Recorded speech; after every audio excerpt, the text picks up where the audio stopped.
Hello everyone, this is Shailendra Pandey. Welcome back to Arihant Padhaku. I am your physics mentor. तो जैसा कि मैंने कहा था प्यारे बच्चों, चैप्टर नंबर 7 ऑल्टरनेटिंग करंट के न्यूमेरिकल क्वेश्चंस एमसीक्यू फॉर्मेट में लेकर के आ गया हूं मैं आप सभी के लिए, ताकि आप टर्म 1 एग्जामिनेशन की अच्छी प्रिपरेशन कर सकें। ये टर्म 1 एग्जामिनेशन का लास्ट चैप्टर है, यानी कि चैप्टर नंबर 7। तो आइए स्टार्ट करते हैं। सबसे पहले देखते हैं इस चैप्टर से कौन सी चीजें आपके सिलेबस से हटा दी गई हैं। तो प्यारे बच्चों, आपके सिलेबस से पावर फैक्टर और wattless current, power factor term एक होता है कॉस फाई, वो हटा दिया गया है। वॉटलेस करंट एक थ्योरेटिकल कॉन्सेप्ट था, वो पूरा हटा दिया गया है। ये दो चीजें आपसे नहीं पूछी जाएंगी। आइए सबसे पहले क्वेश्चन की तरफ आते हैं। सबसे पहला क्वेश्चन है, alternating current is transmitted to distant places at high voltage low current, high voltage high current, low voltage low current और low voltage high current। तो प्यारे बच्चों, जब भी हम लोग कभी भी करंट का यानी कि एनर्जी का, इलेक्ट्रिकल एनर्जी का ट्रांसमिशन करते हैं, तो वहां पर वोल्टेज को हाई कर दिया जाता है और करंट को लो कर दिया जाता है, ताकि जो एनर्जी है उसका वेस्टेज कम हो, क्योंकि energy proportional to I square होता है। तो जब करंट की वैल्यू कम होगी तो वहां पर हीट लॉस जो है आपका वो कम हो जाएगा प्यारे बच्चों। तो एनर्जी सेव करने के लिए, इसीलिए ऑल्टरनेटिंग करंट को स्टेप अप करने के बाद आप फ्लो कराते हो किसी भी वायर में कंडक्शन के लिए। आइए नेक्स्ट क्वेश्चन की तरफ बढ़ते हैं। नेक्स्ट क्वेश्चन है, the average EMF during positive half cycle of an alternating current supply of peak value E. इसका मतलब ईएमएफ का जो एक्सप्रेशन हो जाएगा that will be E naught sine omega t. ये ईएमएफ है और हमें इस ईएमएफ की एवरेज वैल्यू निकालनी है। प्यारे बच्चों, जब भी एवरेज वैल्यू निकालनी हो, सब लोग ध्यान रखिएगा, वैसे तो ये पूरा का पूरा डेरिवेशन है आपके सिलेबस में। Integration E D T divided by integration of D T, ये फार्मूला होता है जब भी एवरेज वैल्यू निकालना हो, वो भी हाफ साइकिल में निकालना है। इसका मतलब 0 से लेकर के टाइम हो जाएगा t/2 तक, यहां भी 0 से लेकर टाइम हो जाएगा t/2 तक। ऐसे में जो वैल्यू सॉल्व होकर के आती है, ये एक स्टैंडर्ड वैल्यू है 2/पाई टाइम्स ई नॉट।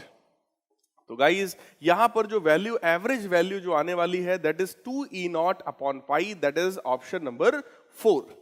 आइए नेक्स्ट क्वेश्चन की तरफ बढ़ते हैं। नेक्स्ट क्वेश्चन हमारा है question number 3, the correct graph between resistance of a conductor with frequency. कह रहे हैं फ्रीक्वेंसी के साथ रेजिस्टेंस का ग्राफ बताइए। तो प्यारे बच्चों, जो रेजिस्टेंस होता है वो फ्रीक्वेंसी पर डिपेंड ही नहीं करता है। अगर हम लोग रेजिस्टेंस के बारे में पूरा एक्सप्रेशन लिखें तो R = ρL/A होता है। इस पूरे फॉर्मूले में कहीं पर भी फ्रीक्वेंसी की बात नहीं की जाती है। इसका मतलब रेजिस्टेंस जो है that is independent of frequency. Frequency आप बढ़ाते भी चले जाएंगे, रेजिस्टेंस विल रिमेन कांस्टेंट, कोई भी फर्क नहीं पड़ेगा। बाकी सभी में आप देख रहे हैं कि यहां फ्रीक्वेंसी बढ़ाने पर रेजिस्टेंस घट रहा है, फ्रीक्वेंसी बढ़ाने पर रेजिस्टेंस जो है वो बढ़ रहा है, फ्रीक्वेंसी बढ़ाने पर रेजिस्टेंस घट रहा है। तो इस तरीके का कोई भी ग्राफ यहां नहीं होगा, कोई भी अफेक्ट नहीं करेगा। तो करेक्ट आंसर गाइस कौन सा हो गया हमारा? ए पार्ट। आइए नेक्स्ट क्वेश्चन पर बढ़ते हैं। अगला क्वेश्चन है हमारा क्वेश्चन नंबर 4। क्वेश्चन नंबर 4 कह रहा है, voltages across RLC are V1, V2 and V3 respectively, then voltage of the applied alternating current source is always equal to। कह रहे हैं कि अगर कोई ऐसा सर्किट है जिसमें रेजिस्टर भी है, इंडक्टर भी है और कैपेसिटर भी है, RLC सर्किट है, और इसमें हम लोगों ने कोई एक ऑल्टरनेटिंग करंट का सोर्स लगा रखा है, तो ऐसे में वोल्टेज के बीच में आपस में क्या रिलेशन होता है? तो गाइज, रेजिस्टेंस के अक्रॉस वोल्टेज है V1, इंडक्टर के अक्रॉस है V2 और कैपेसिटर के अक्रॉस है V3, और टोटल वोल्टेज जो था that was V0 sign omega T. तो ऐसे में हम सभी को यह बात पता है, क्योंकि प्योरली रेजिस्टिव सर्किट के केस में ईएमएफ और करंट सेम फेज में होता है। प्योरली इंडक्टर वाले सर्किट्स में गाइस ईएमएफ 90 डिग्री आगे होता है करंट से, और यहां कैपेसिटर वाले सर्किट में करंट आगे होता है 90 डिग्री ईएमएफ से। तो ऐसे में जो एक्सप्रेशन बनता है वोल्टेज का, वो कुछ इस तरीके का होता है कि V = के अंदर वोल्टेज अक्रॉस रेजिस्टर का square plus VL minus VC का होल स्क्वायर, इस तरीके का एक्सप्रेशन बनता है गाइज। तो ये एक्सप्रेशन इस वाले एक्सप्रेशन से मैच कर रहा है, that is V1 square plus V2 minus V3 का होल स्क्वायर गाइज। यहां पर प्लस दिया है तो ये नहीं हो सकता, ये तो सिंपल डीसी सर्किट में होता है, अल्टरनेटिंग करंट में तो ये हो ही नहीं सकता, और ये तो बिल्कुल ही गलत है, ऐसा ना डीसी में होता है ना एसी में होता है। क्लियर है? सो गाइज आइए आगे बढ़ते हैं, यहां पर करेक्ट आंसर हमारा है फोर्थ ऑप्शन। फिफ्थ क्वेश्चन की तरफ बढ़ते हैं। फिफ्थ क्वेश्चन है, in series LCR resonant circuit to increase the resonant frequency. कह रहे हैं रेजोनेंट फ्रीक्वेंसी बढ़ाने के लिए हमें क्या करना पड़ेगा। सो गाइज रेजोनेंट फ्रीक्वेंसी जो हमारी होती है that is 1/2 pi under root LC। तो आप सब लोग देख सकते हैं, अगर ये LC वाला टर्म बढ़ेगा तो फ्रीक्वेंसी की वैल्यू घटेगी, और अगर हमें इसको बढ़ाना है, फ्रीक्वेंसी को बढ़ाना है, तो इस वाले टर्म को रिड्यूस करना पड़ेगा। L will have to be increased, गलत है। C will have to be increased, गलत है। LC will have to be decreased, correct option हमारा C वाला ही है। इस LC को घटाएंगे, फ्रीक्वेंसी अपने आप गाइस बढ़ जाएगी। आइए आगे बढ़ते हैं अगले क्वेश्चन की तरफ। नेक्स्ट क्वेश्चन हमारा है, the circuit shown in the figure neglecting source resistance the voltmeter and ammeter reading respectively will be. कह रहे हैं कि ये एक सर्किट है, इस सर्किट में ये एमीटर लगा हुआ है, ये वोल्ट मीटर लगा है, ये R है, ये L है और ये C है। हमसे कह रहे हैं कि एमीटर और वोल्ट मीटर की रीडिंग क्या होगी। प्यारे बच्चों, देखने वाली बात यह है कि रेजिस्टेंस है 30 ओम, रिएक्टेंस इंडक्टिव रिएक्टेंस है 25 ओम, और कैपेसिटिव रिएक्टेंस भी है 25 ओम। इतना ही देखकर गाइस समझ में आ रहा है कि जो एक्सएल है वो एक्सी के बराबर है। और बेटा एक्सएल एक्सी के बराबर होने का मतलब ये होता है कि this circuit is in condition of resonance. Circuit अगर रेजोनेंस पर होता है, सो गाइस पूरे सर्किट का जो इंपीडेंस है वो रेजिस्टेंस के बराबर होता है। मतलब ये सर्किट प्योरली रेजिस्टिव सर्किट की तरह बिहेव करेगा। अगर प्योरली रेजिस्टिव होगा तो गाइस ये कुछ भी नहीं होगा, ये सब चीजें हट जाएंगी, सिर्फ एक रेजिस्टेंस बचेगा। अब आप खुद सोचो, अगर हमें करंट की वैल्यू निकालनी है, करंट आई, तो वो हम सिंपली निकाल सकते हैं। उसकी वैल्यू बहुत सिंपल है, that is 240 volt divided by 30 ओम, क्योंकि करंट जो है हमारा वो हो जाएगा वोल्टेज डिवाइडेड बाय रेजिस्टेंस। तो रेजिस्टेंस हमारा कितना है 30, तो आप 30 से यहां पे डिवाइड कर देंगे, 240 बाई 30 यानी कि 8 एम्पियर। 8 एम्पियर का हो जाएगा करंट यानी कि एमीटर की रीडिंग, और वोल्ट मीटर की रीडिंग होगी गाइस 0। क्यों 0? क्योंकि वो तो बिल्कुल भी यहां पर एक्सएल और एक्सी ये दोनों तो बराबर ही हो गए, ये सर्किट में से समझ लीजिए हट गए हैं, तो ये रीडिंग कितनी हो जाएगी 0। तो ऐसा कौन सा ऑप्शन है? ऐसा ऑप्शन है हमारा ए पार्ट, जिसमें 0 वोल्ट और 8 एम्पियर का करंट हमें दिया जा रहा है। आइए आगे बढ़ते हैं। नेक्स्ट यहां पर उसी चीज को देखिए एक्सप्लेन किया गया है। अगला क्वेश्चन हमारा है next question, question number 7। The RMS value of an AC 50 hertz is 10 ampere. RMS value हमें करंट की गिवन है 10 ampere. Time taken by the alternating current in reaching from 0 to maximum value and peak value of the current is. देखिए हमको RMS value current की given है। Current की जो RMS value होती है प्यारे बच्चों, वो I0 अपॉन √2 के बराबर होती है। तो I0 जो होगा that is peak value of current, that will B √2 times IRMS। आइए देखते हैं RMS वैल्यू कितनी है, 10 एम्पियर। तो 10 √2 ये हो जाने वाला है करंट की वैल्यू, पीक करंट की वैल्यू हो जाने वाली है 10 √2। √2 जो होता है वो 1.414 होता है, तो ये वैल्यू आपकी 14.14 आ जाएगा। 14.14 यहां भी है, 14.14 यहां भी है, तो इन दोनों में से कोई भी आंसर हो सकता है, बी और सी तो नहीं होगा। लेकिन आगे और देखते हैं और क्या कर सकते हैं। 0 से मैक्सिमम वैल्यू कह रहा है। 0 से मैक्सिमम का मतलब अगर आप ऑल्टरनेटिंग करंट का नेचर देखें बेटा, तो स्टार्टिंग में यहां पर प्यारे बच्चों करंट 0 है, और यहां पर जो करंट है वो पहली बार मैक्सिमम है। इतने में टाइम कितना मिला, T/4 का टाइम हमको मिल रहा है। तो T/4 टाइम में हमको चेक करना है कि आखिर कितना टाइम लगा, तो T/4 टाइम यहां पर लगने वाला है गाइज। आइए उसी चीज को हम लोग कैलकुलेट करते हैं।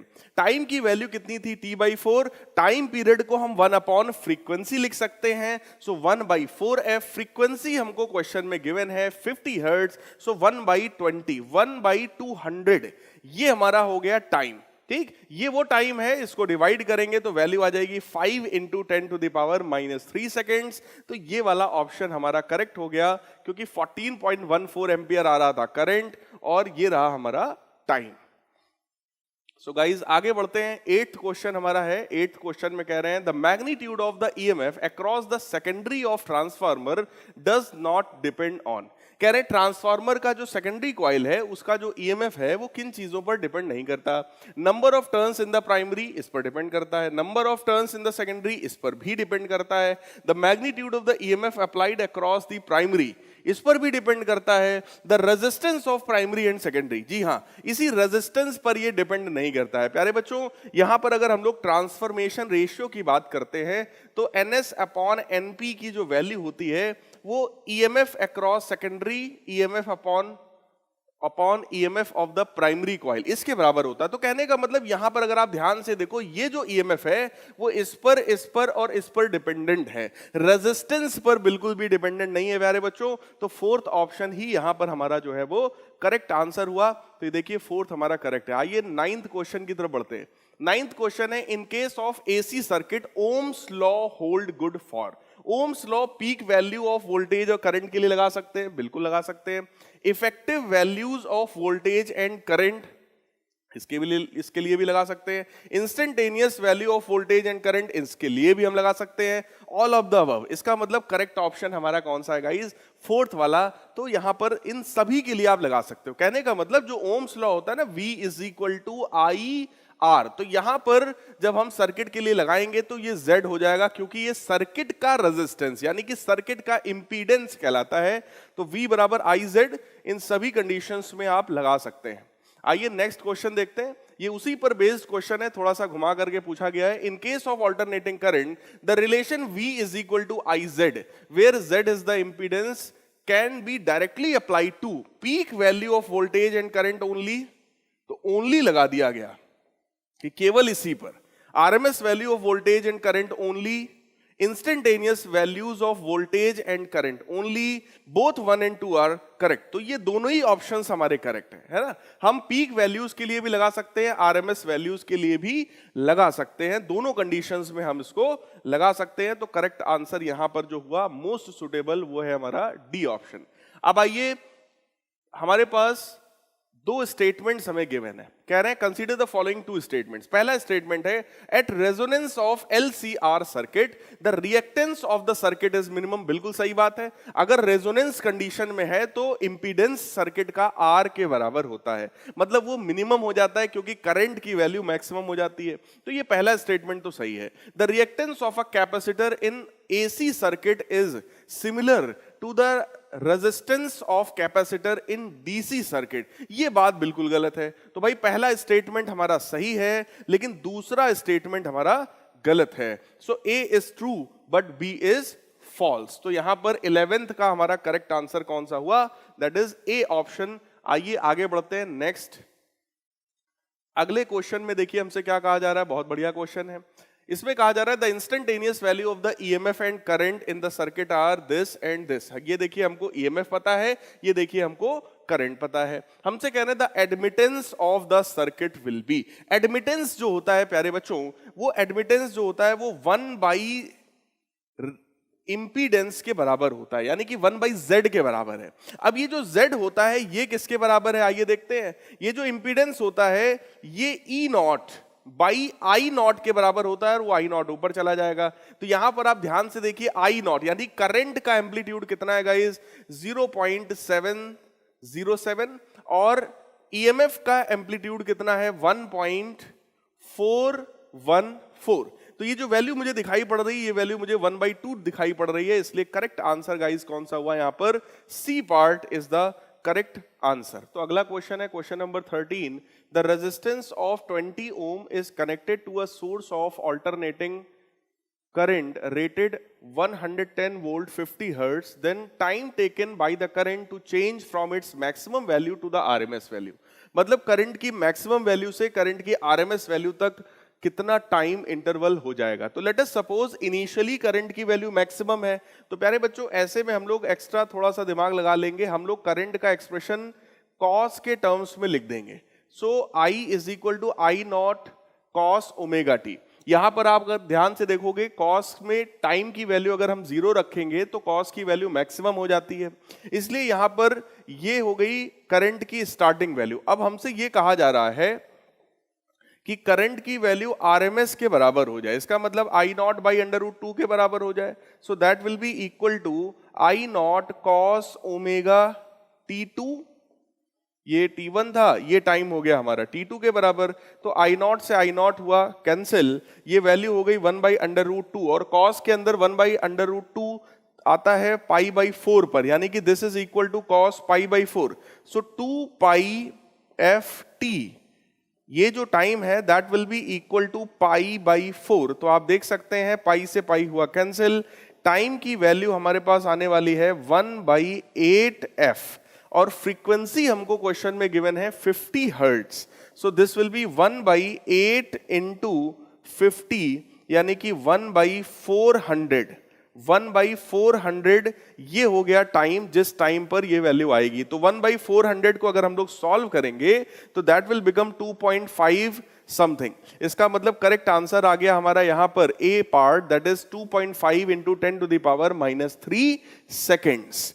सो ए ऑप्शन जो है हमारा वही हमारा करेक्ट ऑप्शन है. आइए नेक्स्ट क्वेश्चन पर चलते हैं. ये देखिए सोल्यूशन मैंने पूरा यहां पर आपको करके दिखाया है. 1 बाई 400 को आप सॉल्व करेंगे that will be 2.5 into 10 to power -3.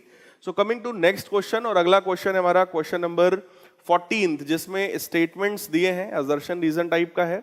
इसमें कहा जा रहा है the reactance offered by an inductance in alternating circuit decreases with the increase in AC frequency. आइए इस चीज को चेक करते हैं.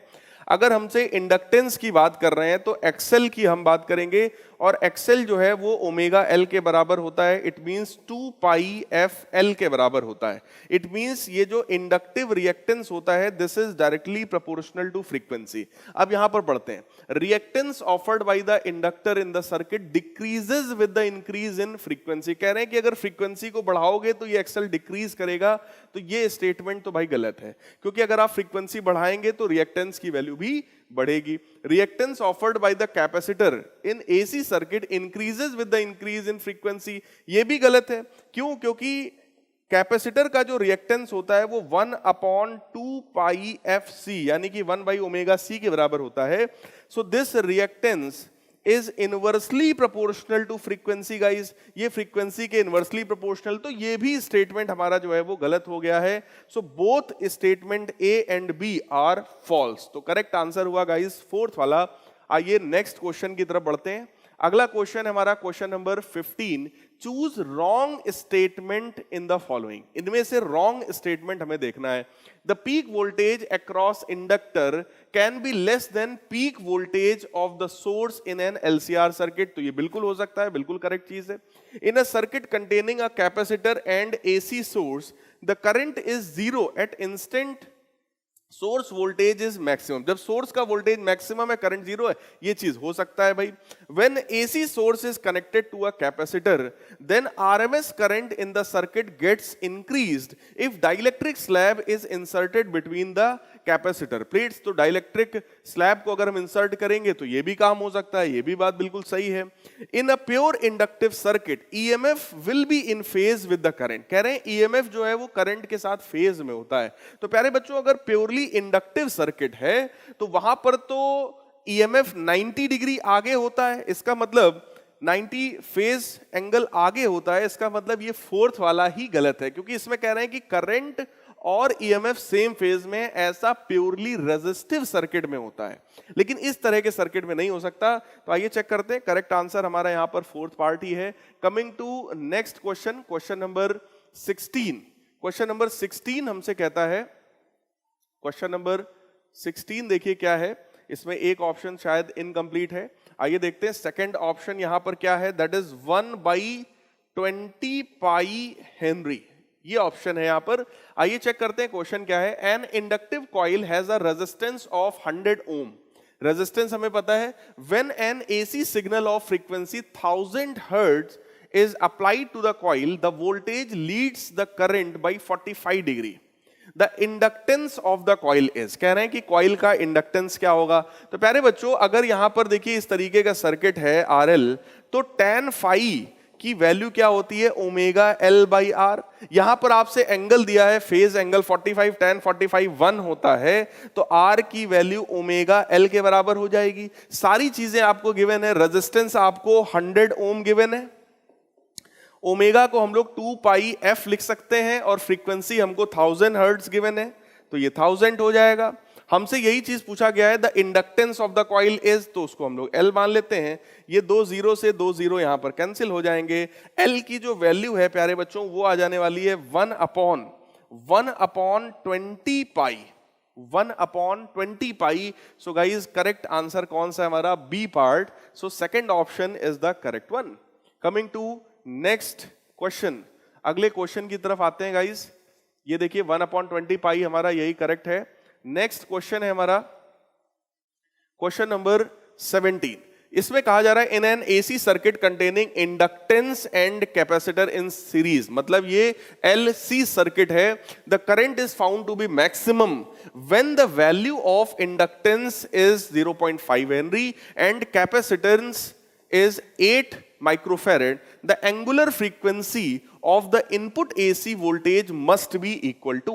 यहां पर आपसे एक बात कही गई है कि करंट मैक्सिमम है। प्यारे बच्चों, अगर करंट की वैल्यू मैक्सिमम है, मतलब ये सर्किट हमारा रेजोनेंस कंडीशन में है। अगर वो सर्किट हमारा रेजोनेंस कंडीशन में है, तो XL जो है वो XC के बराबर होगा। XL XC के बराबर होने का मतलब क्या होता है, ओमेगा L जो है वो 1 अपॉन ओमेगा C के बराबर है, तो ओमेगा स्क्वायर जो है वो 1 अपॉन LC के बराबर है। ओमेगा की value 1 upon under root LC के बराबर है। यहां पर देखिए आपको L भी गिवन है, आपको C भी गिवन है, और आपसे यही ओमेगा पूछा जा रहा है प्यारे बच्चों। तो ओमेगा आप यहां पर L और C की वैल्यू को रख करके निकाल सकते हैं। तो ये देखिए हमने यहां पर इसी चीज को सॉल्व किया।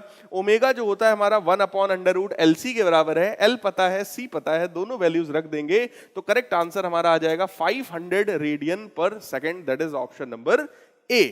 कमिंग टू नेक्स्ट क्वेश्चन, अगला क्वेश्चन है असर्शन रीजन। ये क्वेश्चन है a transformer can't work on DC, मतलब ट्रांसफार्मर डीसी करंट के साथ काम नहीं करता, बिल्कुल सही बात है। DC changes neither in magnitude nor in direction, ये भी बिल्कुल सही बात है। ट्रांसफार्मर जो होता है वो अल्टरनेटिंग करंट के लिए यूजफुल होता है प्यारे बच्चों, क्योंकि इलेक्ट्रोमैग्नेटिक इंडक्शन का प्रिंसिपल है यहां पर, और इलेक्ट्रोमैग्नेटिक इंडक्शन में ही ऐसा होता है कि मैग्नेटिक फ्लक्स चेंज हो, क्योंकि जब करंट चेंज होगा तभी मैग्नेटिक फील्ड चेंज होगी, तभी मैग्नेटिक फ्लक्स चेंज होगा, तभी इंड्यूस्ड ईएमएफ आएगा और तभी इंड्यूस्ड करंट आएगा। तो प्यारे बच्चों यहां पर बिल्कुल सही है, असर्शन रीजन दोनों सही है, और जो रीजन है वो असर्शन का करेक्ट एक्सप्लेनेशन भी है। कमिंग टू नेक्स्ट क्वेश्चन, यहां पर ए ऑप्शन करेक्ट है। अगला question, more the turns more is the resistance, कहने जितने ज्यादा नंबर ऑफ टर्न्स होंगे रेजिस्टेंस उतना ज्यादा होगा, बिल्कुल सही बात है। The impedance of the primary and secondary circuit in a transformer is directly proportional to number of the turns, ये भी बात बिल्कुल सही है, क्योंकि जितने ज्यादा नंबर ऑफ टर्न्स होते हैं प्यारे बच्चों उतना ही ज्यादा उसका इंपीडेंस होता है। तो असर्शन रीजन दोनों सही है, और रीजन जो है वो करेक्ट एक्सप्लेनेशन भी है, क्योंकि जैसे जैसे नंबर ऑफ टर्न्स बढ़ेंगे वैसे वैसे इंपीडेंस जो है सर्किट का वो बढ़ता चला जाएगा। आइए नेक्स्ट क्वेश्चन, क्वेश्चन नंबर 20। इसमें कहा जा रहा है the alternating current can not be measured by direct current meters, कह रहे हैं कि ऑल्टरनेटिंग करंट को हम डायरेक्ट करंट का जो मेजरमेंट के लिए हम लोग एमीटर यूज करते हैं उसको नहीं कर रहे हैं, हम लोग यहाँ पे डायरेक्ट करंट मीटर्स को हम यूज नहीं कर रहे हैं। ऐसा क्यों? Alternating current can not pass through the ammeter, कि ऑल्टरनेटिंग करंट पास नहीं कर सकता, तो भाई ऐसा तो नहीं है, पास तो कर जाएगा। Average value of the current for a complete cycle is 0, ये बिल्कुल सही बात है, क्योंकि ऑल्टरनेटिंग करंट का नेचर ऐसा होता है प्यारे बच्चों कि एक कंप्लीट साइकिल के बाद यहां से लेकर यहां तक में अगर आप एवरेज वैल्यू देखोगे, आधी साइकिल में पॉजिटिव है आधे में निगेटिव है, तो I average for one complete cycle is 0। तो बेटा ये इसी वजह से जो डीसी करंट मीटर्स होते हैं, डायरेक्ट करंट मीटर्स होते हैं, वो इसको मेजर नहीं कर पाते क्योंकि एवरेज वैल्यू तो जीरो हो जाती है। थर्ड ऑप्शन है some amount of alternating current is destroyed in the ammeter, ऐसा कुछ नहीं है। Peak value of the current is zero, ये भी नहीं है, ठीक है। पीक वैल्यू तो मैक्सिमम वैल्यू होती है। तो यहां पर करेक्ट ऑप्शन गाइस हमारा सेकंड ऑप्शन ही है। आइए नेक्स्ट क्वेश्चन की तरफ बढ़ते हैं। अगला क्वेश्चन है the RMS value of potential due to superposition of the given two alternating potentials. E1 की वैल्यू हमें गिवन है और E2 हमको गिवन है। इन दोनों का सुपरपोजिशन करके हमको आरएमएस वैल्यू बतानी है पोटेंशियल की। बहुत बढ़िया क्वेश्चन है प्यारे बच्चों। जब भी कभी सुपरपोजिशन होता है तो इस बात को ध्यान रखिएगा कि दोनों जो है वो पहली बात तो सेम टाइप से आप लिखिए। जैसे ये साइन ओमेगा टी है तो जो दूसरा वाला ईएमएफ है ई नॉट वो कॉस में गिवन है प्यारे बच्चों, तो उसको भी हम लोग पहले साइन में कन्वर्ट करेंगे। कैसे कन्वर्ट करेंगे? Sign omega T plus pi by 2 कर लीजिए, क्योंकि साइन 90 प्लस थीटा जो है वो कॉस थीटा के बराबर होता है। तो हम कॉस को इस तरीके से हम लिख सकते हैं। इसका मतलब पता क्या चला, दोनों के बीच में फेज डिफरेंस फाई कितने का है गाइस? पाई बाई 2 का है। फेज डिफरेंस 90 होने का मतलब क्या होता है कि अगर हम लोग रिजल्टेंट निकालेंगे तो that will be under root के अंदर E1 square plus E2 square plus 2E1 E2 cos phi. ये फार्मूला हम लोग लगाएंगे। कॉस फाई जो है यहाँ पर कॉस 90 जीरो हो जाएगा, तो ये पूरा का पूरा टर्म जो है ये टर्म जीरो हो जाएगा, तो वो तो खत्म हो गया। सिर्फ बचा E1 square plus E2 square. अब आप ये देखिए इसका मैग्नीट्यूड E नॉट है, इसका भी मैग्नीट्यूड E नॉट है, तो यहां पर जो रिजल्टेंट मैग्नीट्यूड आया वो under root 2 times E naught आया। ये वैल्यू आ गई है जो रिजल्टेंट ईएमएफ आएगा, ये उसका एम्पलीट्यूड है।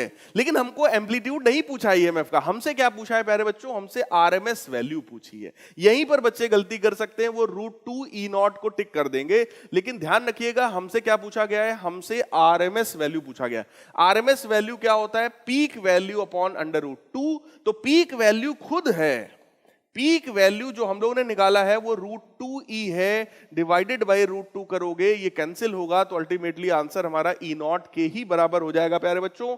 सो करेक्ट आंसर हमारा हो गया यहां पर ए पार्ट। आइए नेक्स्ट क्वेश्चन की तरफ बढ़ते हैं। अगला क्वेश्चन हमारा क्या है? नेक्स्ट है same current is flowing in two alternating circuits. दो ऑल्टरनेटिंग सर्किट्स हैं, उसमें सेम करंट फ्लो हो रहा है। The first current contains only inductance. पहले सर्किट में केवल इंडक्टेंस है and other contains only capacitor. If the frequency of the EMF is increased the current will. तो देखिए पहला सर्किट में इंडक्टेंस है तो वहां पर हम एक्सएल की बात करेंगे, that is 2 pi F L. Frequency बढ़ेगी तो रिएक्टेंस बढ़ेगा, रिएक्टेंस बढ़ेगा तो करंट जो है वो पहले सर्किट में क्या होगा गाइस? That will decrease. फिर बात करते हैं दूसरे सर्किट की जिसमें फार्मूला होता है 1/2 पाई एफ सी। यहां पर मामला क्या है? फ्रीक्वेंसी बढ़ाओगे रिएक्टेंस घटेगा, रिएक्टेंस घटेगा तो करंट बढ़ेगा। तो पहले सर्किट में करंट घटेगा और दूसरे वाले में करंट जो है वो बढ़ेगा। ऐसा जो है हमको सिर्फ डी ऑप्शन में दिखाई पड़ रहा है, इसलिए प्यारे बच्चों 22 का करेक्ट ऑप्शन है डी पार्ट। नेक्स्ट आइए अगले क्वेश्चन की तरफ बढ़ते हैं। The core of transformer is laminated so that energy loss due to eddy current may be reduce. ये पॉइंट बिल्कुल सही दिखाई पड़ रहा है। Rusting of the core may be prevented, ऐसा नहीं होता है। Change in flux may be increase, ये भी नहीं है। Ratio of the voltage in the primary to that of secondary में बी, ये सब कुछ नहीं है।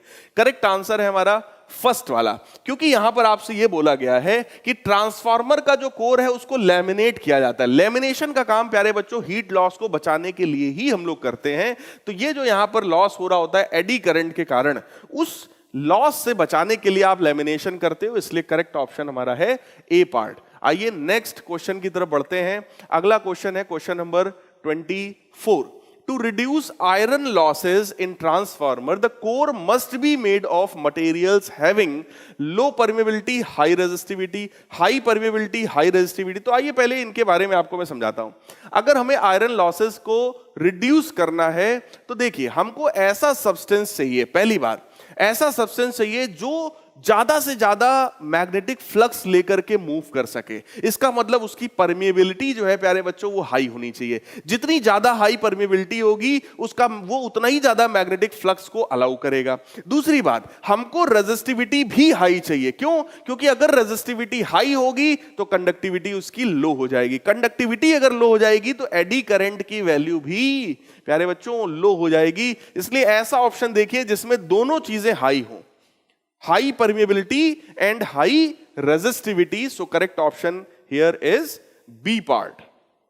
आइए नेक्स्ट क्वेश्चन की तरफ चलते हैं। Question number 25। क्वेश्चन नंबर 25 कह रहा है in the following circuit the potential of the source, potential of this source E not is 200 volts, resistance is 200 ohm, inductance and capacitance are also given, frequency variable, then current at F is equal to 0 and F is equal to infinite is। देखिए ये एक RLC circuit है। किसी भी RLC circuit में जो current होता है उस करंट के बारे में एक्सप्रेशन देखिए क्या है, that is equal to E naught upon impedance. Impedance RLC circuit में जो होता है दैट इज अंडर रूट के अंदर R square plus omega L minus 1 upon omega C का होल स्क्वायर। अब आप लोग प्यारे बच्चों खुद ही देखिए, यहां पर जो ओमेगा है दैट इज 2 पाई एफ, तो ये बन जाएगा आपका R square plus 2 pi F L minus 1 upon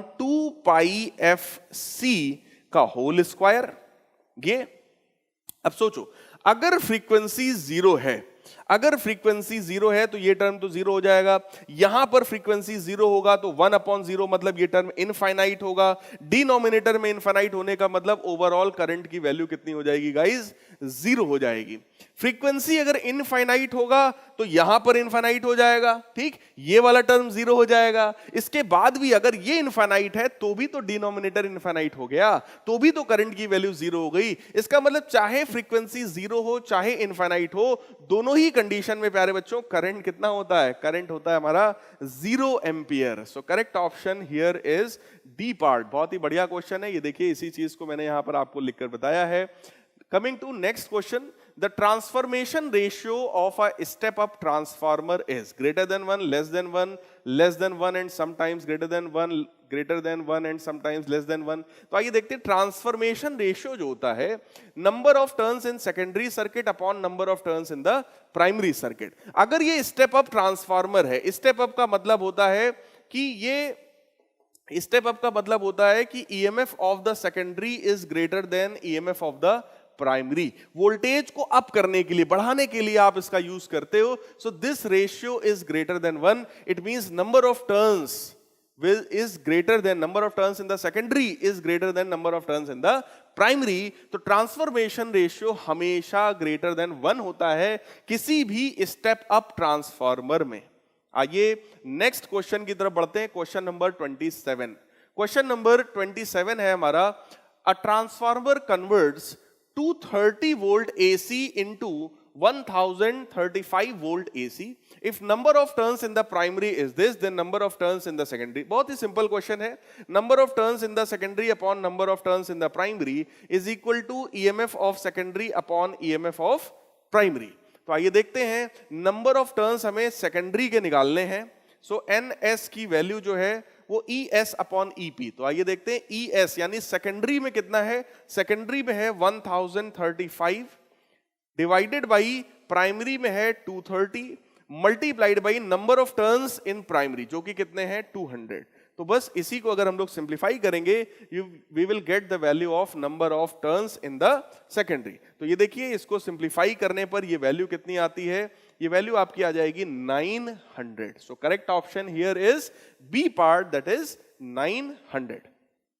आइए नेक्स्ट क्वेश्चन, क्वेश्चन नंबर 28 की तरफ बढ़ते हैं। क्वेश्चन नंबर 28 है, the efficiency of a transformer is 98%। Efficiency 98% है।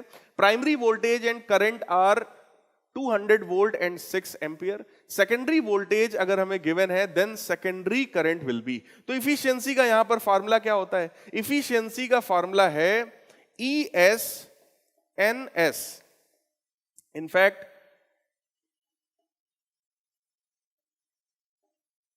That is power of the secondary upon power of the primary. Simple ये concept है। Secondary में हमें कितना पावर मिल रहा है, P बराबर EI, और यहां पर भी वही है पावर इन द प्राइमरी। इन्हीं दोनों का जो रेशियो है प्यारे बच्चों वही हमारा इफिशियंसी कहलाता है, जो कि 98% है। It means it is 98/100। ठीक, अब यहां पर देखिए ES कितना है, वो ES हमको गिवन है EMF 100 वोल्ट। करंट हमसे पूछा जा रहा है प्राइमरी में कितना है वोल्टेज 200 वोल्ट, और हमसे करंट गिवन है 6 एम्पियर। यहां से अगर आप सिंप्लीफाई करेंगे you will get the value of current in the secondary circuit. तो देखिए इसी चीज को हम लोगों ने यहां पे सॉल्व किया। इफिशियंसी जो है वो VSIS अपॉन VPIP के बराबर होती है। इसी को आप सॉल्व करेंगे तो वैल्यू आ जाएगी 11.76 ampere. So A option is the correct answer.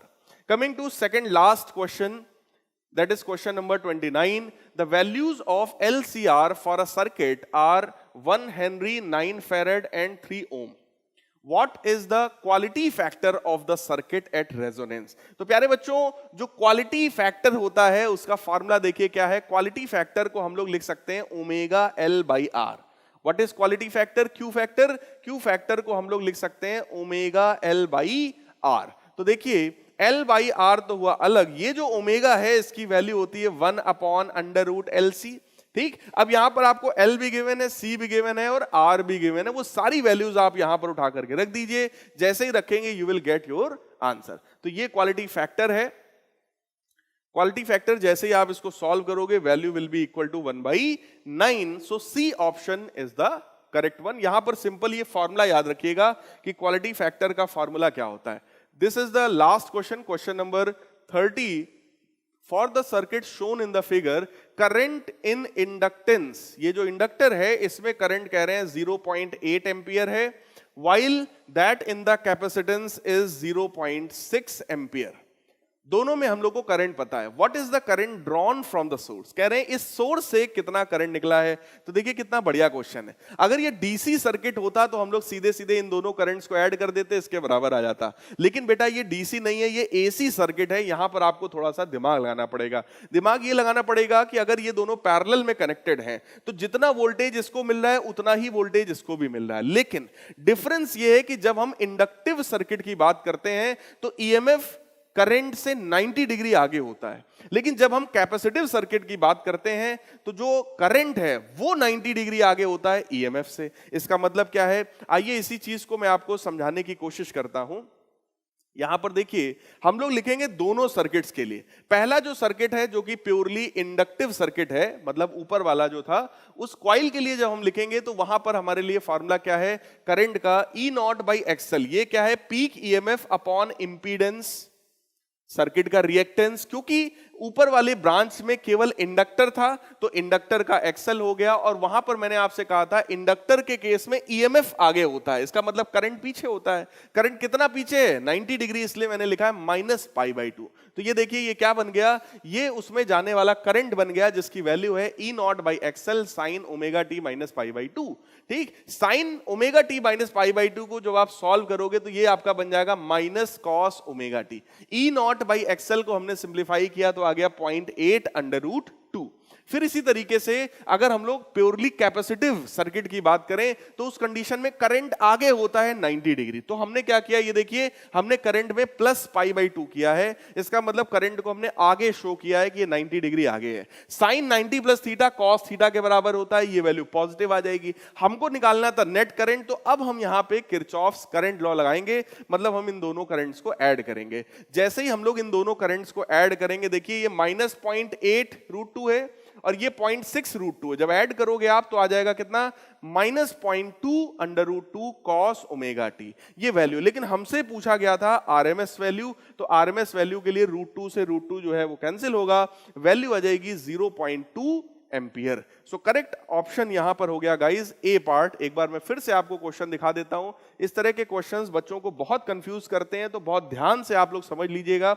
यहां का करंट हमें पता था, इसका करंट हमें पता था, और ये करंट आई हमसे पूछा गया था। ठीक, पैरेलल में था, इसलिए मैंने आपसे बोला कि जो वोल्टेज इसका है वही इसका, वही इसका। लेकिन ध्यान देने वाली बात क्या है कि इंडक्टर के केस में वोल्टेज आगे होता है, ईएमएफ आगे होता है करंट से। ठीक है, तो करंट जो है वो पीछे होगा, तो करंट के एक्सप्रेशन में हमने omega T minus pi by 2 लिखा। जब हमने बात किया कैपेसिटर का, तो कैपेसिटर के केस में प्यारे बच्चों करंट 90 डिग्री आगे होता है, तो उसके एक्सप्रेशन में हमने लिखा omega T plus pi by 2। Clear? बाकी रही बात कि सर वो ईएमएफ का हमने मैग्नीट्यूड कैसे निकाला, तो बहुत ही सिंपल है। जब भी आप करंट इंडक्टर में निकाल रहे होंगे तो आप खुद समझिए that will be E naught by XL.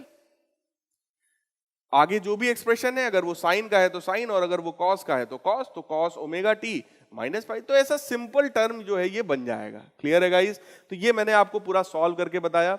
अगर आपको इस क्वेश्चन में जरा भी डाउट लगे तो एक बार आप पहले खुद ट्राई करिएगा, फिर भी ना आए तो आप जरूर कमेंट करिएगा। So guys this was all 30 questions जो मैंने आपको अल्टरनेटिंग करंट के एक्सप्लेन कर दिए हैं। इस तरह के और भी बहुत से क्वेश्चंस हैं जो मैं कराना चाहता हूं। आप सभी स्टूडेंट्स उस पर जमकर मेहनत करें। इस वीडियो के डिस्क्रिप्शन को आप लोग चेक करिएगा, जिसमें आप लोगों को केस स्टडीज वाले क्वेश्चंस मिलेंगे। और गाइज टर्म 1 की प्रिपरेशन एकदम धमाकेदार करिए, ताकि बोर्ड एग्जामिनेशन में तो आपको टॉप करना ही करना है और आप अच्छे से उसमें अपना रिजल्ट दे पाएं। तो गाइज मिलते हैं अपने नेक्स्ट वीडियोज में, तब तक के लिए गुड बाय, टेक केयर।